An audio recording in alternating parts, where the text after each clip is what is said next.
From the moment the historians of Hollowbridge received the sealed letter stamped with the faded crest of an ancient English dynasty, they felt a shiver crawl through their bones, for the letter carried a message long buried beneath centuries of royal secrecy, an invitation, or perhaps a warning, to witness the unsealing of a coffin that had remained untouched since the early days of the Tudor decline, a coffin whispered about in forbidden manuscripts and spoken of only in drunken murmurs by aging castle guards, the decaying notorious resting place of a queen whose existence had been erased from every official chronicle, Elizabeth of Blackthorn Hall, while the world knew Queen Elizabeth I, celebrated as the Virgin Queen.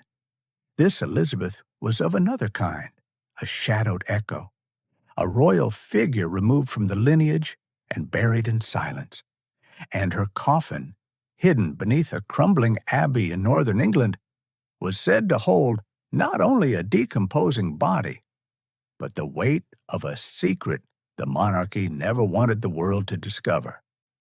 The team leading the expedition, Dr. Adrian Crowell, an archaeologist with a reputation for unearthing dangerous truths, Miriam Holt, a historian obsessed with royal scandals, and Rowan Fletcher, a forensic anthropologist with a strange fascination for ancient remains, traveled to the forgotten abbey where the coffin lay, guided by the ghostly wind that hummed through corridors lined with portraits whose painted eyes seemed to follow every living step.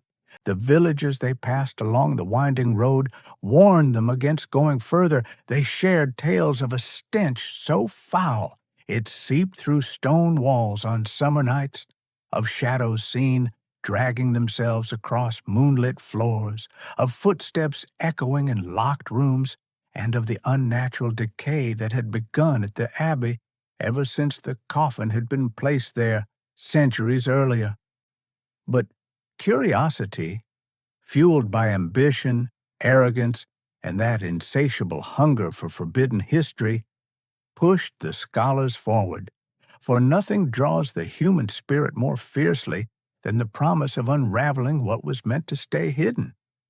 When the team finally arrived at the abbey's burial chamber, a suffocating stillness wrapped around them like a funeral shroud. The air grew damp and heavy, carrying a faint, nauseating smell, despite the coffin being sealed beneath layers of oak, iron, and resin that had blackened over time like charred bone. The coffin itself was enormous, far larger than a typical Tudor casket, its surface carved with symbols that did not belong to any royal tradition, symbols that seemed to shift slightly when the lantern light flickered across them, forming the suggestion of twisted vines curling around bleeding roses, and beneath the carvings lay ancient scorch marks, as if someone had tried to burn the box long ago but failed. Dr. Crowell, trembling with a strange mixture of dread and excitement, brushed his fingers along the iron clasps. They were icy cold, unnaturally so, as if the coffin had preserved winter within its walls for over 400 years. Miriam whispered the first recorded rumor about the forgotten queen, that she had been locked away not because of treason, but because of a disease so grotesque, so revolting, that her very presence could sicken those who approached her. A disease that caused her flesh to rot while she was still alive, turning her breath toxic and her skin blackened like burning parchment. Yet none of her symptoms were found in medical records. Instead, the monastery logs described her as cursed by the breath of the abyss, a phrase so strange it had baffled scholars for generations. Rowan, with a slow, steady breath, slid a thin metal rod beneath the coffin's primary lock, feeling the mechanism tremble beneath his touch. The air vibrated gently, As if something within the coffin stirred at the disturbance, the lanterns flickered violently. Something moved in the shadows. The abbey's stone floor groaned as though awakening from a centuries-long sleep. The scholars exchanged a glance, not of fear, but of determination, before Dr. Crowell gave the signal to begin the process. As the first iron clasp snapped open, a sudden wave of the most unbearable stench burst forth from the coffin seam, so powerful that all three scholars staggered backward, coughing violently, eyes watering, stomachs twisting in revolt.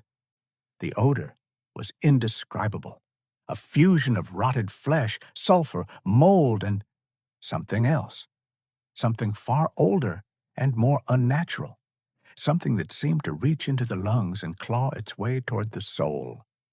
"This isn't normal decay," Rowan gasped, pressing a cloth over his face, his voice cracking under the pressure of the smell.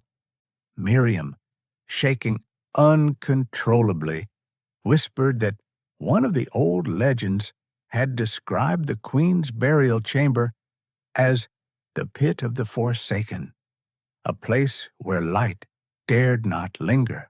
As they forced themselves forward again, lanterns dimming as if suffocated by the thick air, they unclasped the second lock, then the third. The ground trembled again, more violently this time, and a gust of cold wind shot across the chamber, extinguishing two of the lanterns instantly, plunging half the room into darkness so thick it felt alive. Shadows danced across the walls, forming shapes that didn't match the scholars' own silhouettes. Elongated shapes with twisted limbs, distorted faces, and hollow, bleeding eyes. The scholars tried to ignore these illusions, telling themselves that their minds were simply reacting to the unbearable smell, but deep inside, they knew these shadows had been waiting for centuries. Miriam opened her notebook, her handwriting trembling as she wrote down every detail, determined to document what no historian had dared to confront. Meanwhile, Dr. Crowell pried at the coffin lid, and with a loud groan of ancient wood and rusted metal, the lid shifted slightly, releasing a fresh burst of the stench, this time so strong that Miriam collapsed to her knees, gasping for air. Rowan dragged her back, shouting that they needed masks and better ventilation, but Dr. Crowell, blinded by desperation to make history, refused to pause. "We must see her," he insisted, his voice cracking with obsession, and with one last heave, the coffin lid slid aside just enough for a sliver of lantern light to fall upon the contents. What they saw within that small gap stole every ounce of heat from the room. It was not simply a decomposing corpse. It was something trapped between life and death. A skeletal face, its jaw partially unhinged, frozen in what looked like a perpetual scream. Flesh that clung to bone in dark, liquefied patches, pulsating faintly as though worms crawled beneath the surface. Eyes, if they could be called eyes, sunken yet disturbingly reflective, catching the lantern's light and returning it with a faint, unnatural glimmer, as though aware of their presence.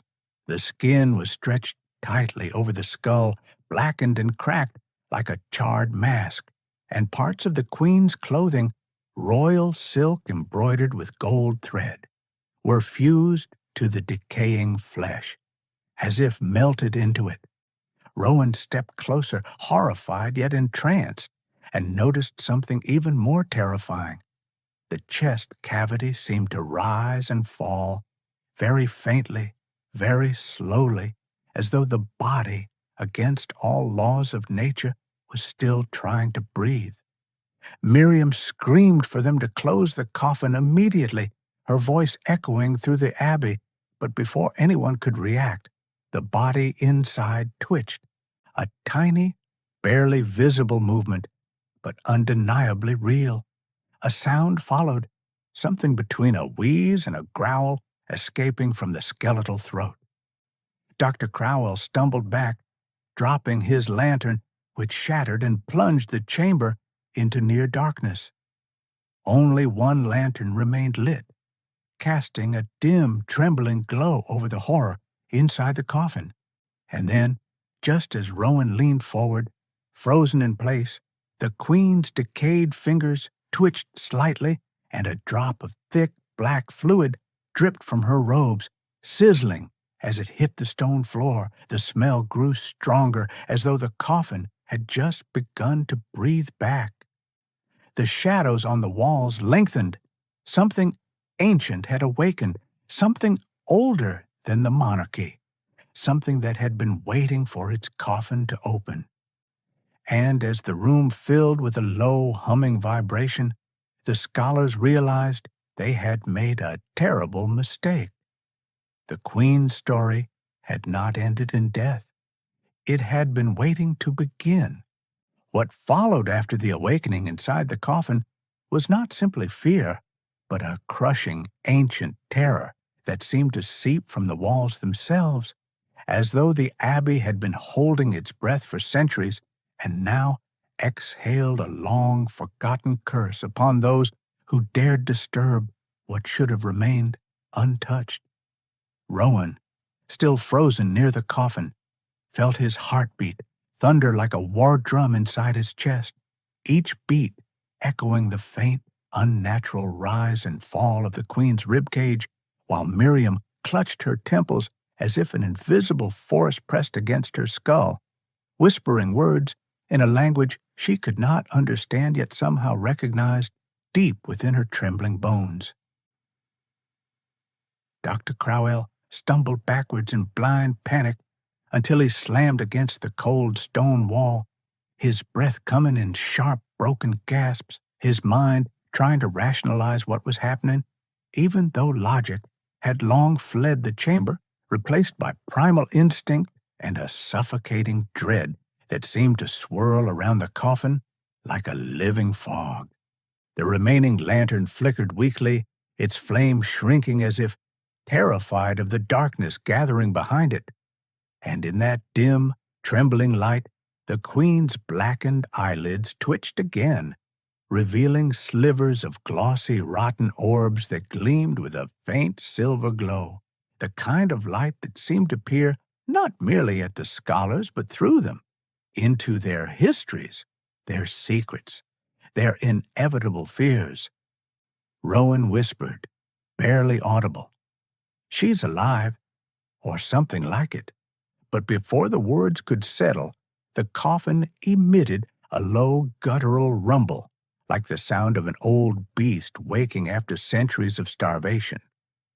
The carved symbols on the coffin surface pulsed faintly, glowing a dark crimson as though absorbing the thin strands of lantern light, and the stench, already suffocating, intensified into something unbearable, a foul, poisonous fog that crawled across the chamber floor and wrapped around their ankles like cold, damp fingers tugging them toward the darkness.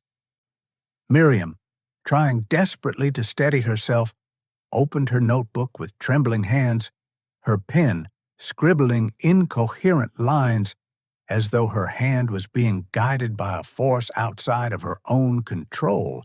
She wrote symbols she did not recognize, words she had never studied, names long erased from the monarchy's archives, and fragments of prophecies that spoke of a hidden heir sealed in stench so the throne may stay clean. Dr. Crowell, shaking uncontrollably, whispered to himself that this queen, Elizabeth of Blackthorn Hall, had never been removed from history because of disease, but because she was the rightful heir to the crown, a child born under circumstances the monarchy had deemed impossible.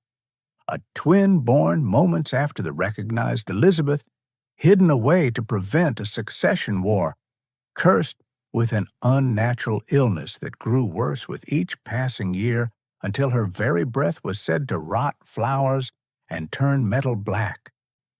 But what if it wasn't illness?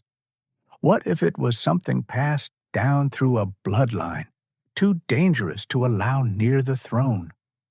Before the scholars could confront their spiraling thoughts, the queen's jaw creaked open, slowly, painfully, releasing a sound that was not human, not fully animal, but something between a cry and a long, mournful sigh from the depths of a world no living being had witnessed. The walls of the chamber trembled violently, dust falling from the ceiling like the ashes of a dying star, and the coffin lid slid open further on its own, revealing more of the decaying body inside. A rib cage fused with gold embroidery, blackened veins visible beneath stretched skin, and hands that looked skeletal yet disturbingly strong, fingers ending in cracked nails stained with centuries-old blood. Rowan tried to step back, but instead fell onto the cold stone, his palms slipping into the thick black fluid that had pooled around the coffin. The liquid burned his skin instantly, sending a sharp, electrifying pain shooting up his arm. He screamed, but the sound was swallowed by the chamber's oppressive darkness. Miriam reached for him, but something moved behind her, a shadow that did not belong to any of them, slowly rising from the darkness, its shape tall, thin, and impossibly distorted, its limbs stretching outward like tendrils, searching for warmth.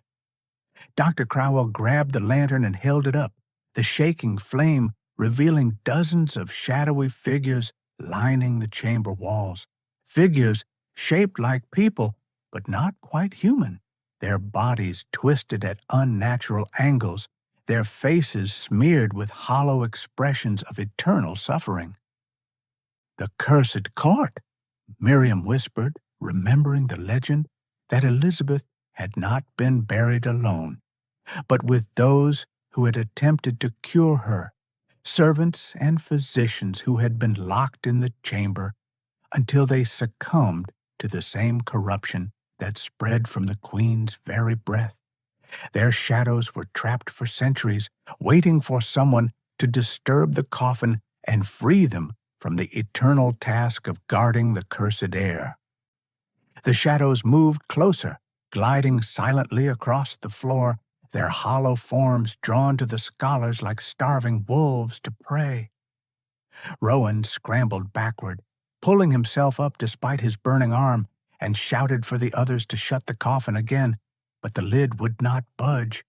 It was as though an invisible force held it open.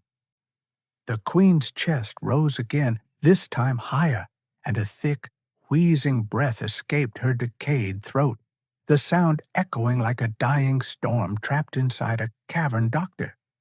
Crowell, driven by desperation, lunged at the coffin and attempted to slam the lid shut, but the moment his hands touched the wood, a violent shock wave exploded outward, throwing him across the chamber with enough force to crack the stone wall where he landed.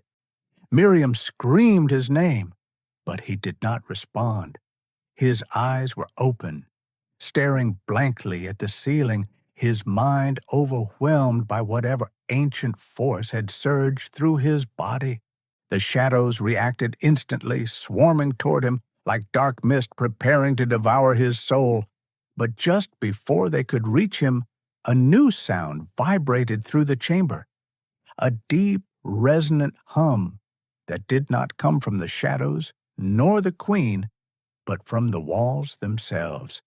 Hidden inscriptions carved into the stone, previously invisible, began to glow with pale golden light, forming a protective circle around the scholars and pushing the shadows back violently, making them hiss and shrink into the darkness. The queen's eyes snapped open fully, revealing swirling silver irises filled with unnatural clarity, and for a moment the entire chamber felt suffocated by her gaze. And then she spoke. Her voice was dry, cracked, barely more than a whisper, yet it carried the weight of centuries. "Why, awaken what should never rise. The words echoed inside the scholars' minds, bypassing their ears entirely. Rowan fell to his knees, overwhelmed, while Miriam stared in horrified awe. The queen raised her rotting hand slightly, pointing toward the glowing inscriptions.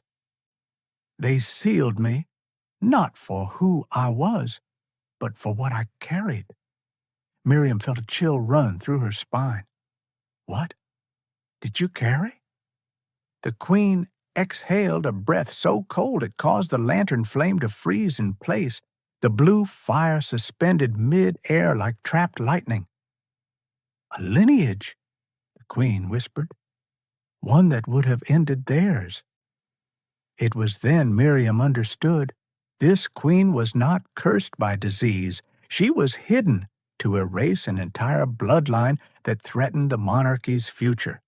And now, awakened, she sought not freedom, but remembrance.